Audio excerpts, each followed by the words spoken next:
And I don't know if you guys have seen any of these things or not, and whatever. It's great, Scott. It's great. It's fantastic. I'm having fun doing it. You're like off to a brand new career. It's awesome. Yeah. It's really cool. that would be sweet. I would dig talking for a living. Julian, start with you. Tell me where you are. Tell me where you are, what you do, who you are, all that stuff for all the listeners at home. My name is Julian Bevan. I live in New York City. I live in Brooklyn. And for a living, I'm kind of like a freelance creative. I'm a freelance creative director and copywriter and designer. I work mostly in the television, like media space. And I've been freelance at that for like about the last 6 or 7 years. But I left New York City about 5.5 weeks ago, I guess. It was sort of right as things were starting to shut down. Right as things were starting to get super weird.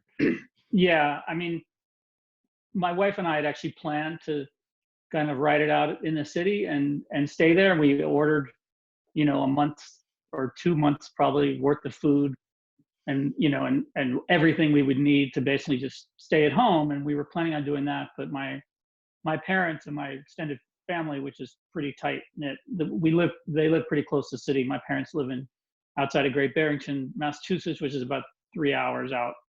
And my sister, Bronwyn, lives in Rhinebeck, which is about 2 hours away.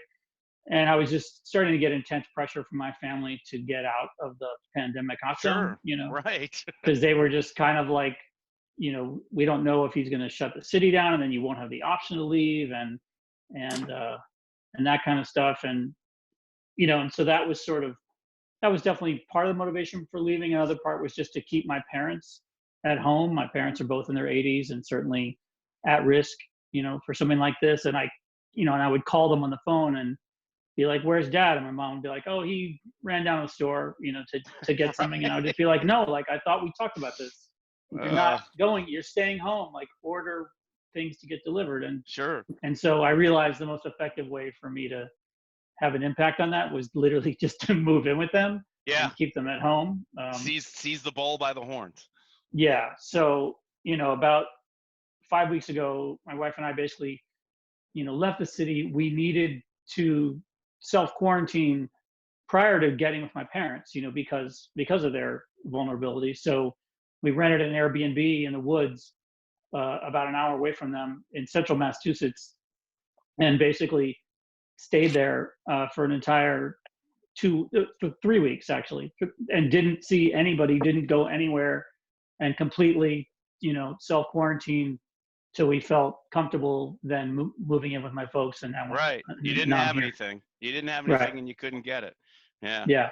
Yeah. Sorry to interrupt you, but Karl, just real quick, I'm recording. I'm going to post publicly on Facebook. And if you do me a small favor and just like introduce yourself, say where you are and what you do, or at least as much as you're willing to say on a public post. And you guys, I'm sorry, you guys can all say hi to each other if you want. Hey. What's up, Chris? What's up, Karl? I am erstwhile Cincinnati and Karl Meyer. Glad to be hanging out with my friends here virtually. And Scott, we went to Walnut Hills together briefly, and it was so long ago. I remember your face and a little bit about you, but I'm excited to just get to reconnect with you again. I live here in Chicago. I've got some like computer job thing, whatever. And, I spend my spare time making music. Yeah, we talked a little bit about that before we came on, and I said to Julian that him and I were like you and I we were just barely acquainted. We knew more of the same people than we spent time with each other, but it's all good. I'm an erstwhile Cincinnatian too, even though I'm here already. I see on Facebook that you and I have 97 mutual friends, and maybe we can get that up to 100 by the end of this broadcast. Yeah, let's see what we can do. Reach out, friend Karl and I, right away. Chris, do me a favor, do the same thing for the listeners at home. Introduce yourself. You're here with me in Cincinnati, even though we're erstwhile as well. I am. My name's Chris Donnelly. I have been working at Sam Ash Music out of New York at a Cincinnati location here for a dozen years, something like that, selling musical instruments, but also playing in bands and stuff like that. So, that package. But no, given the offer to move several times over the past few years with the company. Yeah, and I gotta say, it's like it's really been interesting. This whole scenario that we're in right now has made me definitely feel like lucky to have made a certain decision not to do so. Right. And also the right people also got the right job in all those situations. But yeah, it's been interesting. So that's kind of what I do. Definitely music oriented, and full-time job is trying to stay connected with friends like yourself and Julian and Karl. Yeah, and it can be a full-time job too. Now, really quickly. Now, I mean, obviously, it's a retail concern, and things are weird for everybody. You guys are shuttered right now, right? Yeah. And you guys have been shuttered since the fateful week after. I always mark everything back to March 13th, Friday the 13th.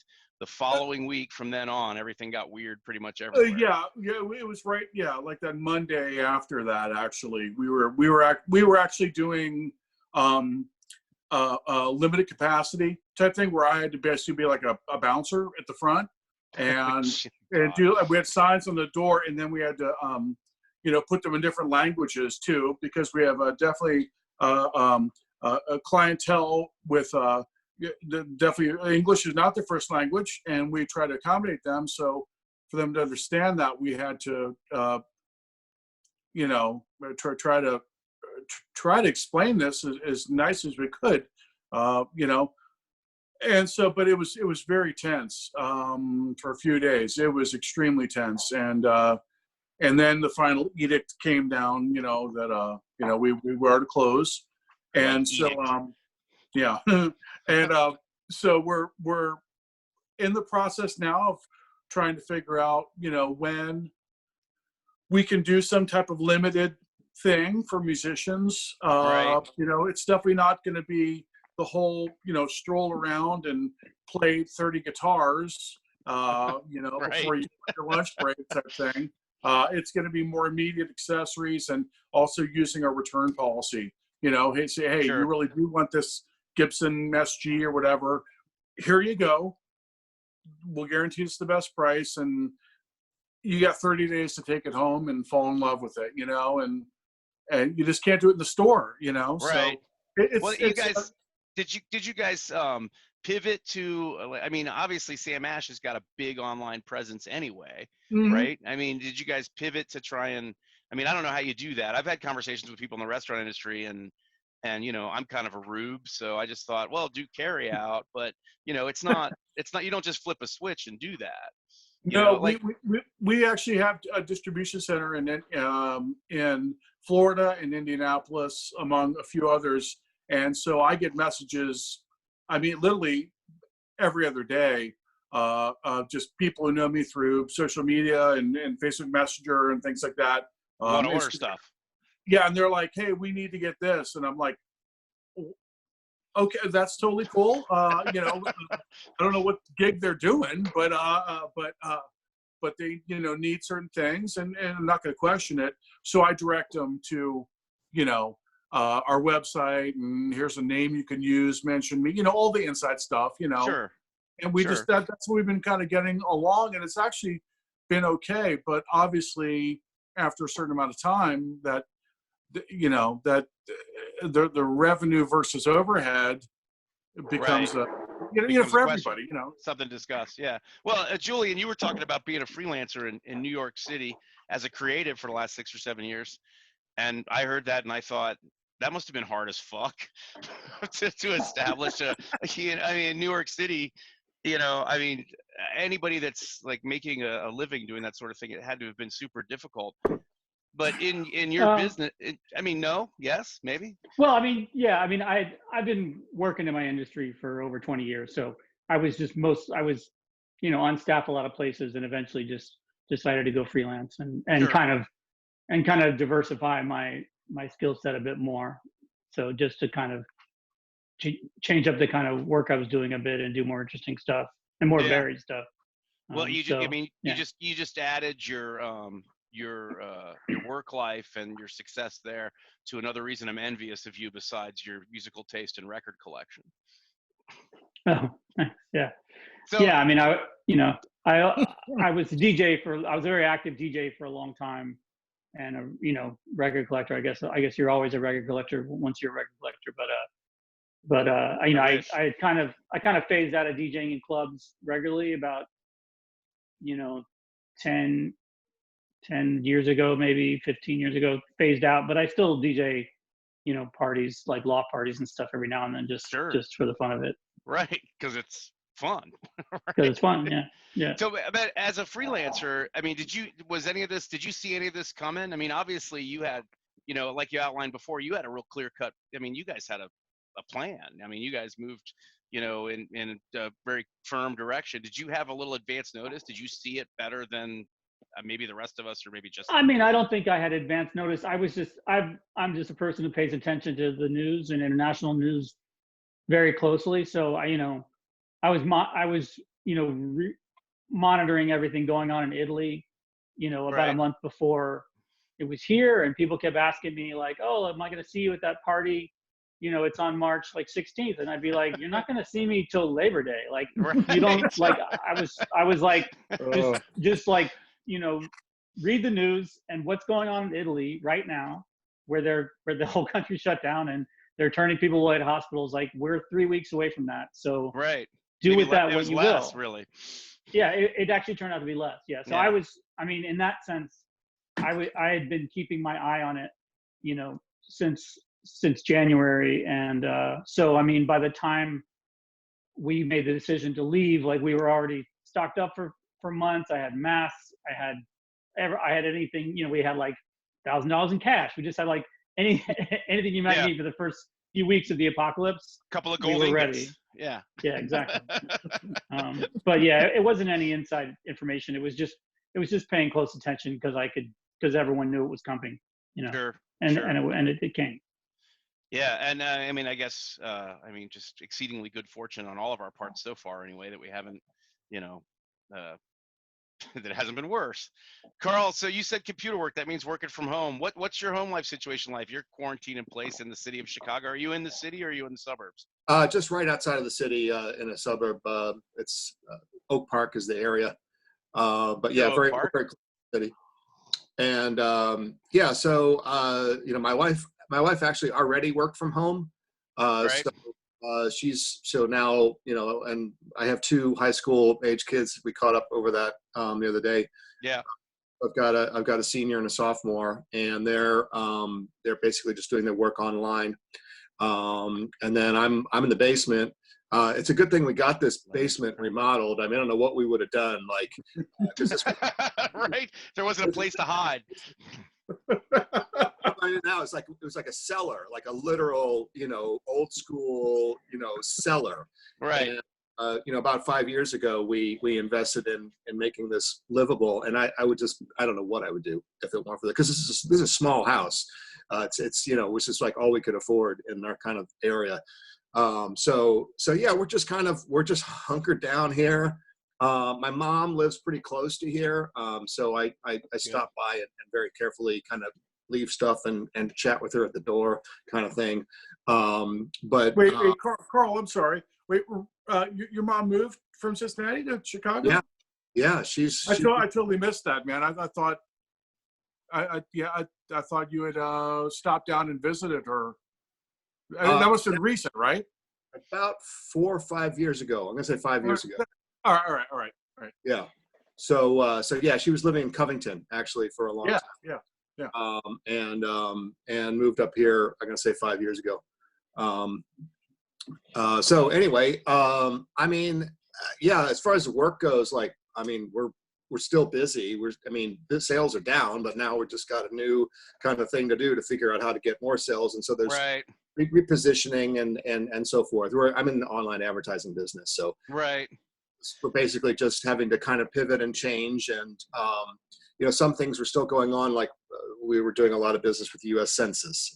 The census still took place, Sure. and so some of those things were uninterrupted. And then other marketers have just pivoted their strategies, and then other companies, of course, have completely pulled back. We're hanging tight, and I just spend an incredible amount of time sitting right here. I spend an incredible amount of time sitting right here in what's been described by other people on here as a great junk shop somewhere. Yeah. But I have not had my basement refinished. I've got a classic. I'm on the edge of Hyde Park, but I've got the classic Clifton basement, which is just barely faced fieldstone and the trail of water from one corner to the drain. Yeah. And, Oh yeah. But it's like, so this is my office, which is also where my wife dumps everything she doesn't want anywhere else in the house. So Figures. it works out. Works out pretty well. Yeah. I like. You best bring that beat back, boy. Well, I was gonna say, what do we got going on here?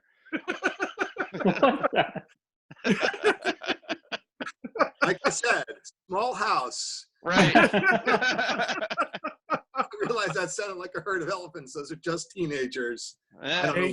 Kay Dilla there. I have one of those too, and it's I feel your pain. You've got twice. Mine's I've got a sixth grader and a junior in high school, and the separation is enough that I'm only dealing with one absolute fucking nightmare right now. Scott, you were talking about the basement scenario type thing, where like kind of dumping ground thing. I'm actually talking to you from our kind of attic loft thing, and my wife and I moved into this house in 2008 or something like that. Right. And this was all clear, and it was great. These shelves were put in where it was like exactly 12 inches deep, so I could put like my exact vinyl in there. And sure, it was just beautiful. And so as life happened, both my wife and I lost our fathers within like a year apart from each other. So, and also a couple of relatives, and it's like, so the attic naturally became the place where just a bunch of things, museum now. Yeah, exactly. And so with this time of quarantine, over the last week and a half or something like that, been able to actually make this like, so I can walk through it and sit here and talk to you guys, because literally about 10 days ago, that would not be the case. I appreciate it. So it's, I appreciate that's the one effort. of the benefits of things that happens. And, I appreciate the effort. Well, I mean, honestly, it sounds like we're all, surviving, doing real well. Julian, you told somebody you wouldn't see him till Labor Day, and you mentioned at the beginning of this conversation that, you and your wife's plan was to stay with your folks for the next 3 or 4 months. I mean, I have to do this. Take. I mean, I have to do this because I do it to everybody. What do you think? I mean, how does it transpire? Does it go to hell because so many people are stupid enough to ignore these, things we have in place, or do we find a way to? Like, where will we be in 3 to 4 months? Yeah, let's project it so we can all get back together in 3 or 4 months and see if we were right. Obviously it's hard to say. I mean, all the, most of the numbers point to it not being very much different than this in 3 or 4 months. Right. Though the data that came out this week, where, California got their testing up enough to realize a significant number of people actually had it asymptomatically, and that actually lowered the sort of death rate of the virus itself down to like 1%, which is kind of interesting.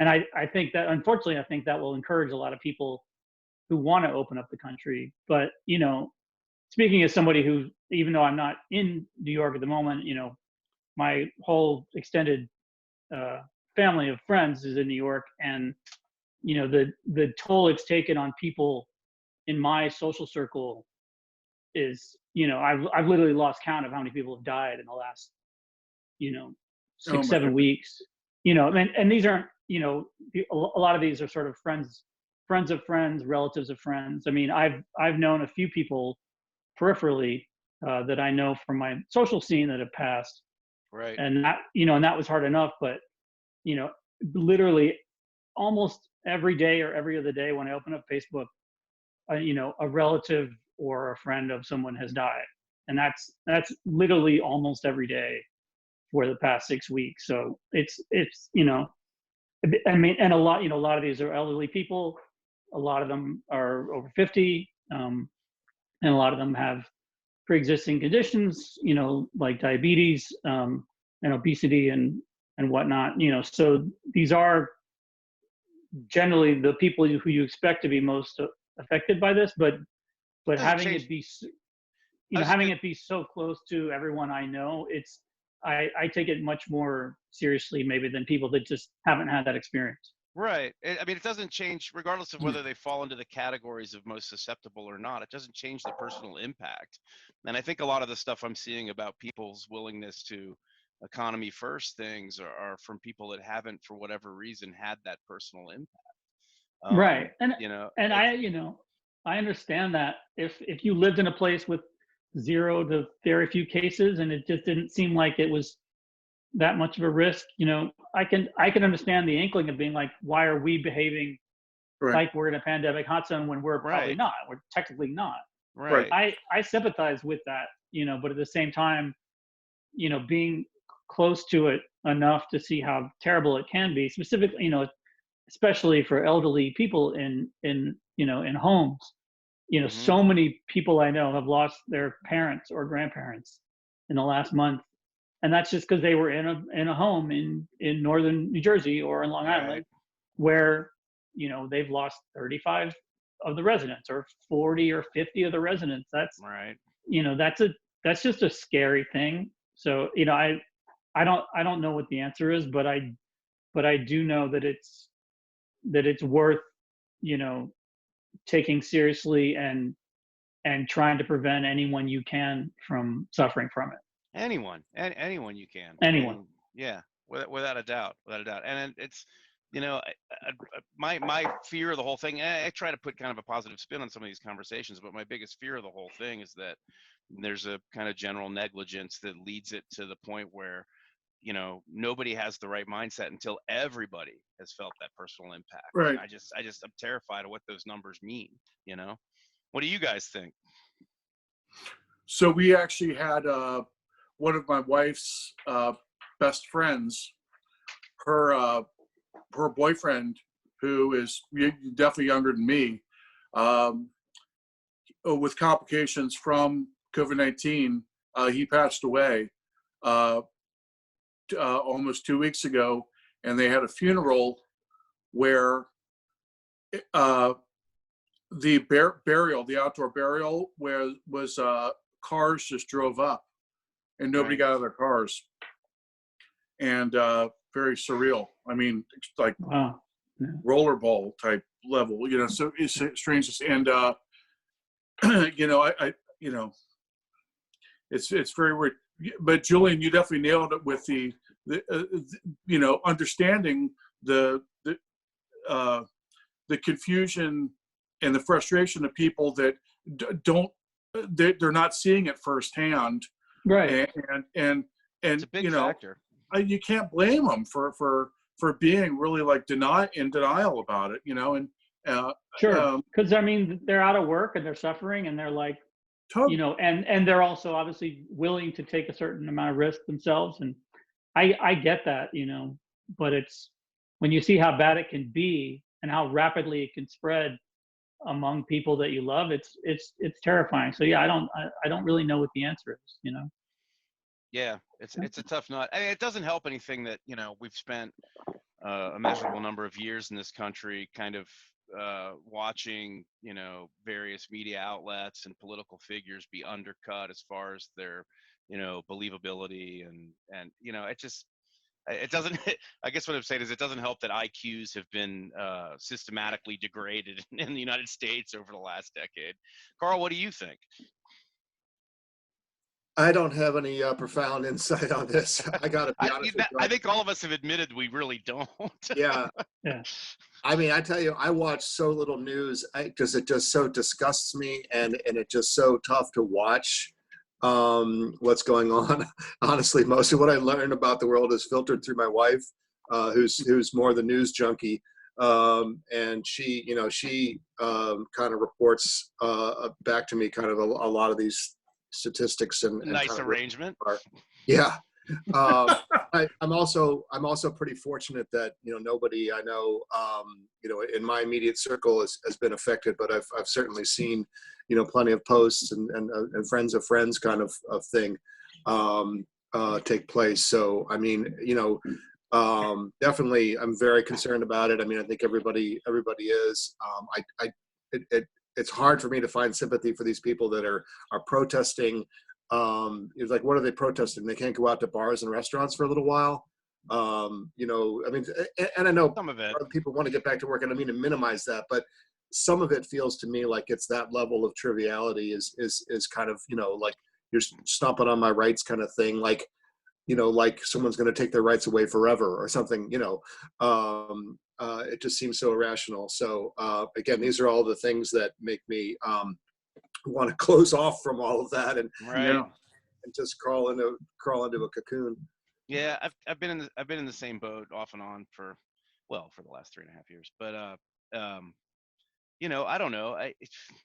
The personal impact thing's super important, but like I said, it's not. We can't wait for everybody to have it, to have that personal impact. I don't know. And I don't know. I mean, I know people obliquely, as well as I know Julian, Karl, Chris. Obviously, know you better. Mm-hmm. but I just at the same time, even not having had the immediate personal experience doesn't change the fact that I kind of understand the necessity of protecting what little ground we've gained over the last 4 weeks as people kind of did the Right. shelter in place thing or whatever, Right. and I understand the need for, I know a lot of people in the restaurant industry that are really suffering right now. The unemployment thing's not working out really well for people. I know some small business owners that are suffering a little bit because the Small Business Administration stuff isn't working out for them too. But at the same time, it's just like, at what cost? And, I don't know. I just, obviously I'm not running shit, and obviously I don't understand all the ins and outs, but it always seems like there could have been a better plan somewhere along the line. I don't know. I mean, yeah, there certainly could have been a better plan, but I mean, I think we're really we're seeing the result and the sort of, this, like, as you put it, I think the kind of dumbing down of America or whatever. I mean, we're really seeing the two forces of this country, of those who, believe in science and those who are willfully ignorant, Yeah. have now brought this to a much bigger crisis than it would have been if you would, if the majority of the population would be like, obviously I'm going to trust the CDC when they tell me something. And now we're at a point where 30-40% of the country doesn't believe what the CDC says, and the WHO and Fauci's getting death threats. Yeah. Death threats. Yeah. For disagreeing with the guy that's repeating inaccuracies. Yep. And so, I honestly don't know how we're ever going to get back to what we would consider, Normal. rational discourse and normal. To me, it's just, there's a great divide, and this has articulated that divide in a more stark way than even the last election, I think. Well, yeah, I mean, well, we're at the point now where anti-intellectualism is killing people. It's just literally, I've talked a few times with people on here about how we get back to normal, and I'm always talking about how do we get back from the way we're behaving with virus. You've taken it a step further. How do we get back to a country that actually can have discourse? Which is a much bigger fucking subject that we'd probably need another hour if we really wanted to delve into. Probably so, yeah. One thing that's popped in my mind a couple times is at some point hopefully soon, but at some point or other, there will be a vaccine. But of course, there's still the anti-vaxxers out there. Right. Vaccine. Yeah. And so you've got to wonder, like, even when whatever it is, 95% of us, go and get a vaccine. I hope it's a big number. There'll still be like this kind of this potential of this thing coming back and recurring in places. Always. Yeah. Because of this anti-vaxxer trend. That's kind of the extreme of the anti-science group. That's got a real hold on a lot of people. It does. It's terrifying.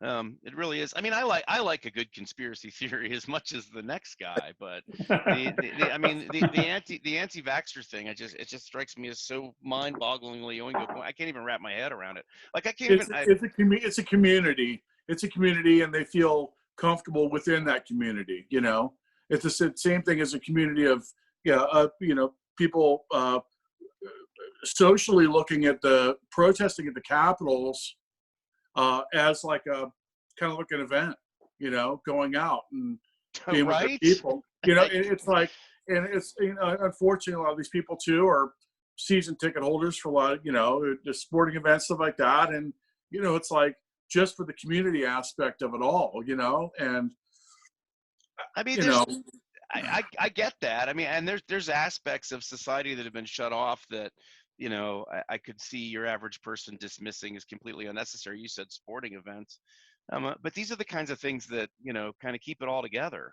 The great unwashed has to have some form of entertainment, whether it's, I'm all for sporting events, but trust me on that one. But I mean, it's just the one thing that they kind of, I'm trying to say is like they're like to say a Bengals season where they're basically one game out of last place. They're still going to go down and like blast through a 16-pack of Miller Lite, right. Just for the community aspect of it. Yep. I get that. Throw up on a 12-year-old in the seat in front of them. Oh yeah. I get it. But they're treating it like that. It's just any type of cause, and then rooting for my guy or my team. It's like the whole thing. They treat it just like it's like some, it's like competition against the libtards. Right. It's also that built-in human desire to be part of something. Yeah. I I just hope we move on from that at this point. It's like I just really hope we can somehow move a few steps away from that with this month or something. And I was actually fixing something on my roof just a few days ago, and a neighbor of mine actually kind of came up while I was up on a ladder, and I ended up talking to him for a few minutes, and he asked me a question, and the guy's a very intelligent dude, musician too, and his question was, do you think things are going to completely break down, Chris? Right. And he's much older than I and much wiser, I'm sure. And he's asking me that, and the only thing I could really say to him was, I just have some kind of feeling like there's going to be an event that happens, like some situation that happens. Bigger than this? No, within it. Like, okay. I mean, I have to say, it might be something, an accidental, discharge of a weapon at one of these places, and it literally hits critical mass, at that point, and hopefully nobody's hurt, but it's like, it's going to take some event to like get it even further, because it's like we haven't, I don't know, it's like almost like we haven't hit fully rock bottom with this thing going. I know what you're saying. I don't know that we have. You would think a pandemic like this would be something that might galvanize the people, but so far. Yeah, you would think. You know what? I do believe that if this would have actually come to the surface, in a previous administration, I think we'd be looking at a much different situation. I don't think mean, we'd be looking. I don't think we'd be looking at the same situation. I mean, obviously, there's no way to say. I mean, what ifs, time travel, so on and so forth. But I mean, I don't think none of us are going to argue the fact that this was completely mishandled and it could have been handled better and they could have reduced the loss of life. But at the same time, none of us are going to argue the fact that this is probably the situation we would have been in anyway, right? I mean, wouldn't this have been the situation anyway? Yeah, it might have the been situation sooner. certainly, Yeah, yeah. it might have been it a little just sooner. would have been better prepared, perhaps. Yeah, slightly. and maybe, yeah. Well, I mean, or not even that, but even prepared. just acted sooner to mitigate sooner. Acted sooner, yeah. Or you know, I mean, I don't understand why this testing circumstance is still the clusterfuck that it is. I mean, we're the greatest country in the world, right? But we can't put together enough workforce and enough production to test people for this. I mean, it just doesn't make any fucking sense to me. I mean, I think, the vaccine's clearly going to be a year out, but testing was going to be something that would, at least give us a roadmap rather than this kind of like haphazard, let's go to the beach or the bowling alley. Right. I mean, I think this has really, shined a light on a lot of the reasons why we're not anywhere close to being the greatest country in the world. Oh, you know shit. what I mean? Without a doubt. And on that happy it's note, really, I'm up against 1 minute. all right. But no, listen, you guys, I really enjoyed this and I really appreciate you doing this. And just because I didn't mention it, I said at the beginning, I try to pair people, and this is a Sluggo reunion that I could put together. Yeah. And, I want to thank you guys for being here. Are you guys willing to do this again sometime in the next couple of weeks? Talk about things again and see how things are? Sure, yeah. Totally. Awesome. I really appreciate it. I'm totally home. I know. Well, that's the thing is I'm hoping in a couple of weeks it'll start being more like, I got something to do that night. I'm sorry. Yeah. Good luck with that. But yeah. Appreciate it. Great seeing you, Julian, Karl, Chris. Thank you guys Good very seeing much. you, brother. Guys, have a great night. We'll do it again soon. Thanks, guys. Love all you Later. guys. Bye-bye.